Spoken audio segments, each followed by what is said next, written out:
Hello friends, Spacey Ghost back from the void, and we're gonna do something a little different. It's a new season, kind of. It's actually almost close to winter now, but oh well. But the fall anime season is upon us. I know I'm kinda late on this, but to be honest, it's kinda late on purpose. I wanted to wait until each one had about like 3 episodes in, because to me personally, 3 episodes is the perfect amount to sit and see if you actually enjoy a series, or if you hate it at first, if it gets better, or if it gets worse after the first episode, because that's happened to me with a couple.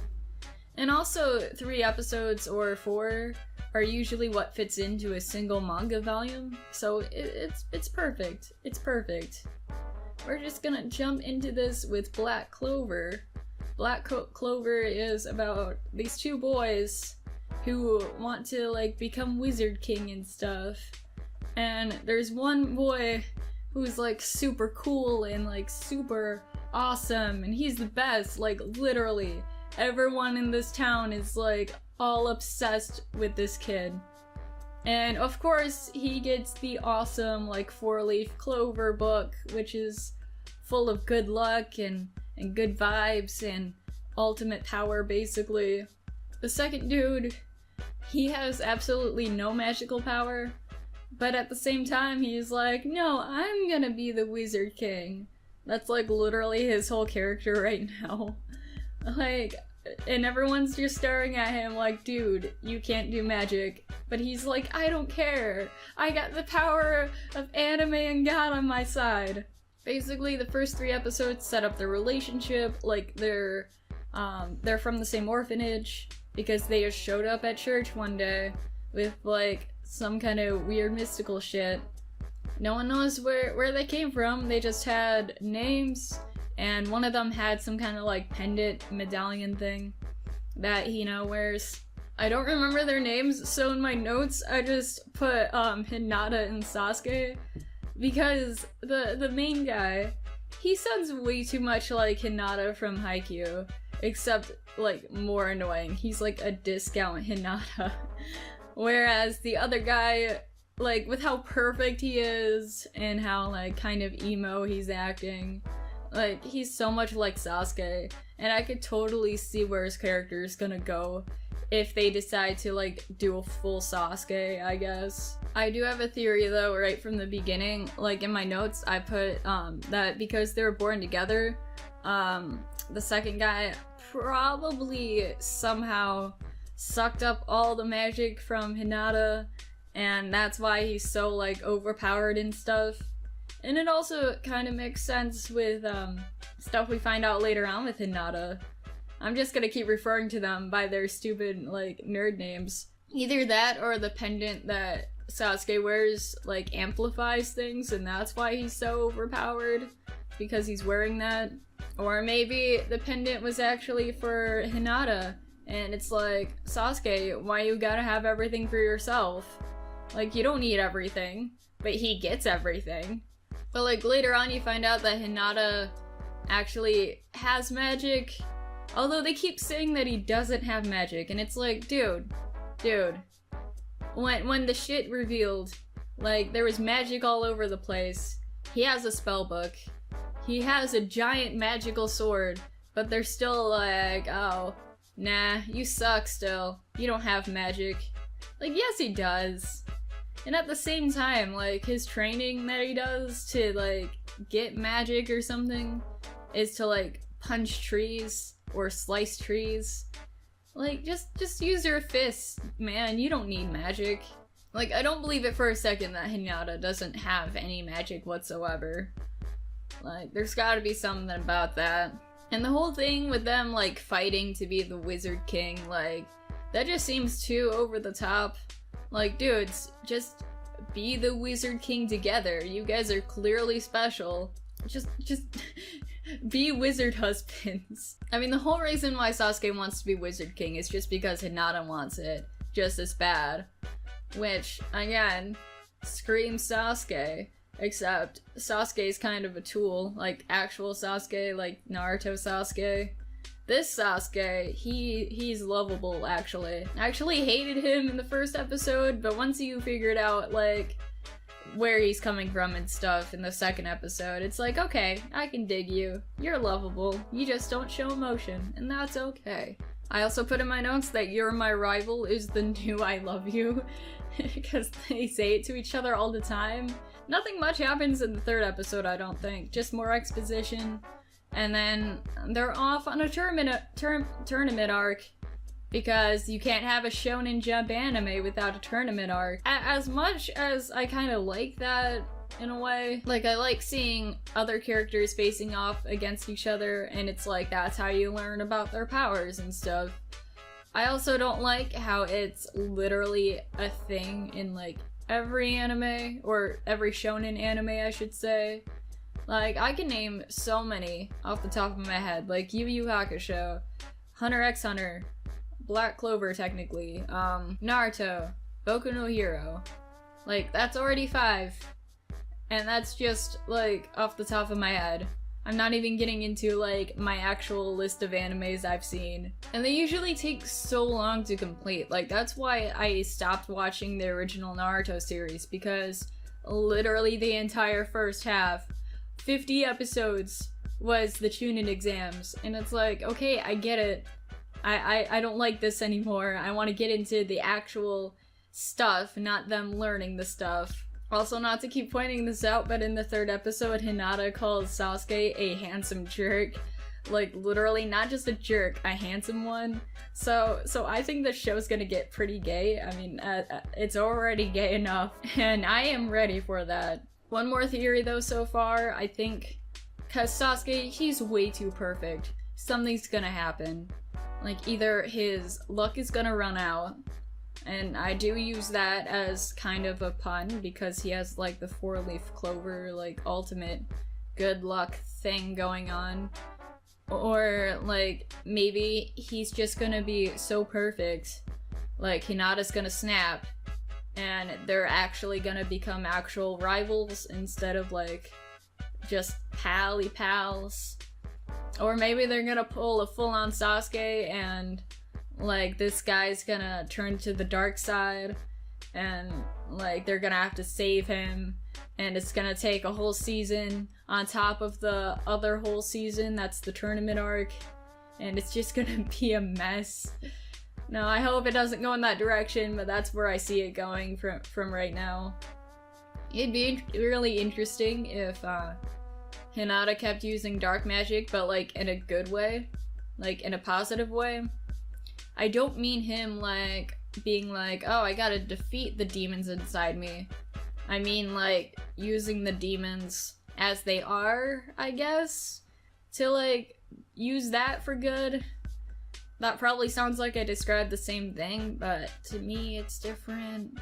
So yeah, as much as I'm not looking forward to a tournament arc type of thing going on, I started this episode absolutely hating it and thinking it was gonna be absolute garbage, but I'm actually looking forward to the rest of this. I want to see if it's gonna go the way I kind of predicted, or is it gonna surprise me? Cause not much has surprised me so far. And before I move on, I should point out that the characters' names are Asta for one of them, and Yuna for the other. I think Asta is the spunky go-getter one, and Yuna is the Sasuke. Oh, another thing, I really hope there's no, like, chick romance. But it's Shonen Jump. There's gonna be a chick romance. The next anime of the season that I watched is King's Game, which, holy fuck, have I been waiting for this to come out. And I don't mean, like, I already knew it was gonna come out. I mean, like, I think it was earlier this year? Like, maybe it's been a whole year since I've seen it. But earlier, I watched another. That was a wild roller coaster of a ride. I think I talked about it in another video of mine. But that shit gets fucked really fast. About kids murdering each other. And here, it's like the same type of vibes. Like, all this gore, all this murder, and there's nothing these kids can do about it. Like, basically, for reasons we haven't discovered yet, these kids in this class get, like, these text messages from whoever the fuck, and it's like the king, and they have to play the king's game. Like, they have to do what the king has ordered, or kids are gonna start dying. And this boy, he's a new kid in class, and his previous class, they all died because of this king, and it seems like this king is, like, kind of following him. And this poor boy, like, we don't know all of the exact details of what happened in the past, but he's just so traumatized. Like, literally every second of the first episode is him crying, just because he's seeing how happy these other students are, and he's seeing the events start to go down the way things went down in his last class. And it's just so sad. I want to hug him. Like, boy, it's okay. You're gonna get through this. You're gonna figure out who the king is and how to stop this. I mean, I don't know for sure, but that's what I say. Right from the get-go, I'm in love with this anime. Like, it's like Persona 4 mixed with another. And I don't say that just because they had one, like, King's Game episode in Persona 4. I mean because, like, the challenges, they have a limit of 24 hours, and right at midnight, things change. Like, they either complete the missions at midnight and they live, and they get new ones, or they fucking die at midnight due to, like, a whole bunch of gory ways. Although the gore in this is a lot less than what was in another. I was really hoping you would have, like, the really disturbing shots and all the blood and stuff, and while you do get that, they kind of, like, distance themselves. Like, there's a scene where one asshole dies at the end of the first episode, and when he dies, the brightness gets turned up, so it's like you can't really see it, and some of the saturation is down, so the blood looks more, like, black and ambiguous, whereas in another, like, you pretty much saw everything. I really hope it's not like that for the rest of the series, but I don't know. Another thing I didn't really like about it is how it's kinda has sexist undertones. Like, in the first episode, you see a chick drowning, and she's with the main guy, and of course, he's fully clothed, but she's naked. And it's like, okay, what if it was a male student that was drowning? He's definitely gonna be in clothes if it was that way instead of the chick. And just the way the game starts off, it's always the dudes having to do stuff to the girls without consent. Like, at first I was like, okay, that's just kind of a one-time thing, like a basic thing, like, oh, the main dude and this chick have to kiss. Okay, that's cool, and it was consensual, that's good. Whereas, like, other students, it's like, oh, this dude needs to touch this chick's chest. Or like, oh, like, these two have to, like, have sex. But it's always paired off like boy and girl. And it's like, okay, what if two dudes got paired up? What if two chicks got paired up? I bet there's not gonna be no, oh, you guys have to kiss plot or anything. But even in the last class, like, it had a dude needing to touch a girl's chest. Like, why do those have to be the challenges for the first round or something? Like, what kind of perv is this king? And of course you don't see any of the dudes freaking out about having sex.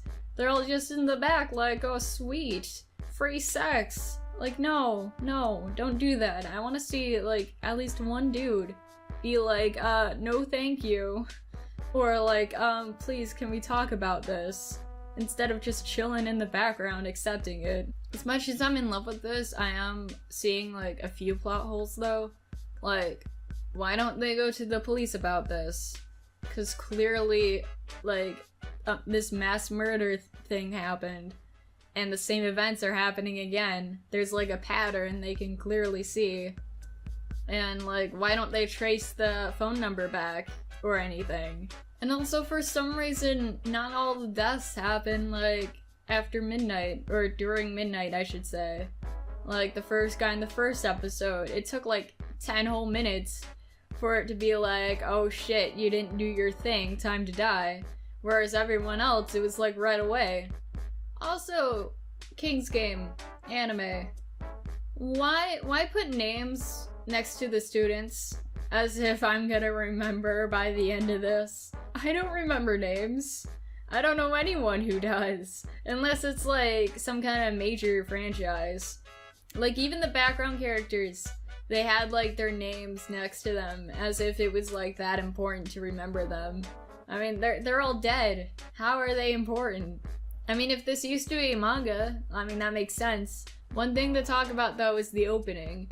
Not only is it mostly in English, but it's like heavy metal. That's like everything to me. Although I hate how a lot of openings spoil. Like, with the white-haired chick being prominent, and then you see the white-haired chick in his last class, so it's like, yeah, dude, you're not the last one to survive. That white-haired chick's probably gonna come up, and she's probably gonna be connected to the king somehow, if she's not the king itself. And if so, like, damn, why you gotta be against your own kind? Like, what the fuck? What you got against women? Slight sexism aside, this is like the perfect anime I've been waiting for, and I can't wait to see how things are gonna turn out. I also checked out an anime called Irae. I think it's supposed to be either like Desiree or Desire, but it just looks like Irae. And I will look up the fucking like blurb synopsis thing, because this anime, I swear to God. So on Anime Live Chart, which is where I keep track of like seasonal stuff when they come out and stuff, this is what it says for this fucking anime. All it says is Ren Fuji is a normal student who had a fist fight with his former best friend, leading them to break up with their friendship. But with the help of his childhood friend and upperclassmen, he's gradually returning to his normal school life. Okay, sounds cool. Well, not cool, but like basic anime shit. Like, no. This fucking anime is about fucking Nazis. And, like, I don't care if this is like anti-Nazi, because like, why wouldn't you be? Just the way they start off this series with like all these Nazis and all this like pro-Nazi jargon that no one needs to hear, taking place in like 1940 something, and it looks like the main dude is like one of those blonde hair, blue eyes dudes, so of course everyone's like praising him. Like, no one needs that. I don't mean to be so negative, because I like my channel to be, like, positive and, forward, I guess, in a way. I mean, it's just me playing video games, but it's like a small space where you can forget about the shithole that's happening out in the real world and stuff. But I have to for this. Like, no. Fuck Nazis. Like, even if this anime turns into people, like, kicking Nazi ass, like even Wolfenstein, like that's a new game coming out where you literally kill Nazis, but I'm not gonna play it because I'm sick of seeing Nazi related shit like everywhere. So I don't need to watch this anime. It's not good for my mental health right now. I don't want to like see Nazis in the news and then be like, oh boy, time to take a break from that and then watch Nazis in this anime. Like, even Nazi jokes are, like, in bad taste to me now, because it's like, yeah, that's actually affecting people now, and that's, they actually still exist. So yeah, I'm just gonna completely skip that anime, and you should too, if you're uncomfy with that sort of thing. Onto some more light-hearted stuff, more on brand for this channel. Code Realize! Code Realize is another good one I was surprised by. Code Realize so far is like Black Butler, but if they took it like maybe a decade ahead of time, I don't know the real, like, time sequence between the two or anything. They're not related, it's just, like, same setting, except it's like London, Victorian, steampunk, gothic, Lolita type scenarios. And it's cool. So these guys, there's a thief and an engineer, and they go and they kind of kidnap this princess, but it's like a good thing that she's being kidnapped because her dad's an asshole and he's like some kind of influencer guy in the London society, and literally everyone in London is after this chick and these people. The people, because they're like low-life thugs, but they're like trying to fight the good fight. And the chick, they're all looking for starters, because her father wants her to himself, and also because she's apparently a monster. I don't like how they keep throwing that word around, but that's a thing. But she literally has acid skin, and she also has this eternal heart thing that's in her chest that's like keeping her alive, and it could apparently keep anything alive like indefinitely. Like, going in, I was expecting her to be some kind of vampire thing, but no. It's like pretty original with the whole acid skin thing. And it's cool because, like, besides when she wants to protect the dog that runs away, like, she's cool being kidnapped. She's like, yeah, fuck my dad. Let's kick his ass. How dare he do this to me? Even though it's kind of slow at first, I really like how the chick, it isn't some delicate flower they gotta protect. I mean, at first it kind of is, but it's mostly for their own safety instead of hers because of her fucking acid skin. And they have this whole montage thing where they teach her how to fight and stuff. So I'm excited to see her like kick some ass. And it's also pretty funny how whenever they talk about this internal heart thing she has, she just casually undresses the top half of her and just flashes her chest like, oh, here it is. And it's not sexual at all, and it's amazing. I love that. I love how they have a character that can like show skin but not be sexual. And also her whole outfit in general is just cute as heck. I think that this anime is a theme anime, which I typically am not into, because themed anime can get pretty cringy, because you have the thief guy, Lupin. The only other Lupin that I know that's a thief is Lupin the Third, but I don't know if he's exactly alluding to that. Maybe Lupin the Third was based on some kind of classical literature that I don't know about. I don't know. But he's also a magician, and he's fabulous. And there's an engineer dude, I forget his name, but he's the engineer and a cook, which is like my two favorite tropes in one character. Lupin, the engineer guy, Cardia, they all seem like they're doing their own thing. I don't really see much of a connection. And then you have characters like Frankenstein, Van Helsing, Dracula, and so this has to be some kind of theme stylized anime. But where's the connection with the main three characters? And of course, because it is going to be a themed anime, Dracula is some kind of short little Shota character, because you gotta have a Shota character in a themed anime. Can't just have them all be pretty dudes. And with Helsing, like, I never really liked the character to begin with. Like, when he shows up in Dracula, or at least when he starts doing a lot of action stuff, is kind of where the book kind of teared it off for me. And just Helsing in general, in no matter what show the character shows up in, just always seems like a meh character to me. And that's kind of what I get with this anime. Except I do appreciate seeing a Helsing that's like grown up with vampires. Well, maybe not really grown up with vampires, but he worked with vampires, he was allied with vampires, he saw like them as people before he was ordered to like kill them off and get all like super vampire killer and stuff. So it's an interesting perspective. Still not like an A+ character to me. I do like the group dynamic. I headcanon every character as bisexual.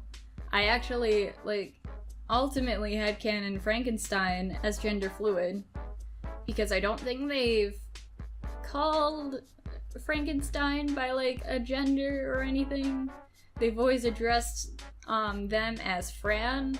Because typically, like in other media, they would just go by Frank or Stein. But in here, it's Fran. The villains though I'm kind of iffy about.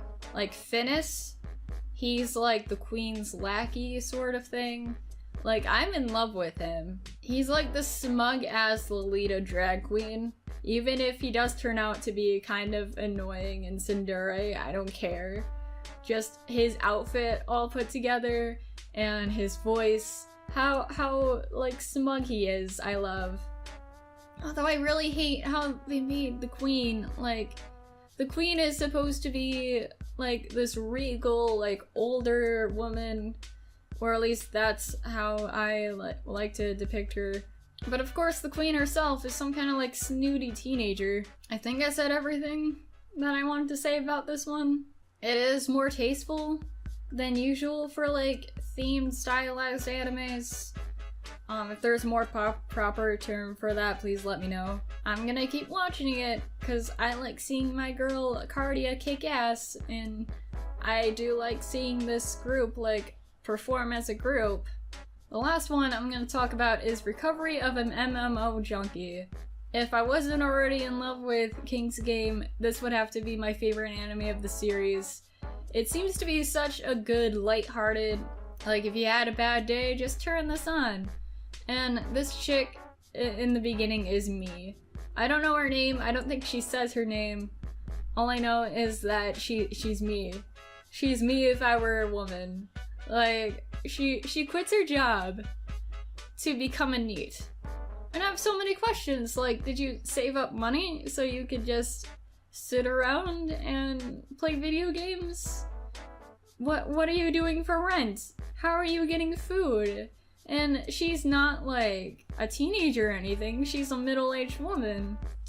Do anime chicks retire at 30 and you're like already on your social security and stuff? Is that what's going on? And as a lighthearted anime, it is like very true to life. Like when she goes to play this MMO, all of the character options look really derpy. There's even a Goku option to pick in the character creation that we see. In every game that has character creation in America that's like kind of geared towards anime, they always include a Goku option. And also at the first level that she starts off with, they give a stick for the dude to like be slashing with. And it's just so cute seeing this middle-aged woman like enjoying herself playing a video game and discovering like quests and making friends. I forget the name of the NPC chick that she runs into and kind of starts crushing on, and yes, crushing on. But I just called her Card Caper Sakura because that's literally what she looks like she's based off of. Like, their romance looks so cute. Even though I can already tell that there's gonna be a guy underneath the character avatar. Cause like, oh no, it can't be too gay unless it's porn in anime. But I ain't mad. It's sweet. It's cute. And I'm personally attached to it because I'm basically a NEET playing video games all day. And I love me some gay content, even though it's like not too gay. So yeah, there's all the anime I'm watching this fall anime season. What are you guys watching? Let me know down below and stuff. Cause if there's more cool stuff, I'd like to like check it out. Although I am kind of limited. I only got Hulu, Netflix, and Crunchyroll. Although I don't have like a premium membership on that, so it takes even longer for me to catch up to certain anime. So yeah, I hope you guys enjoyed, and I'll see you guys sometime in the future. Bye!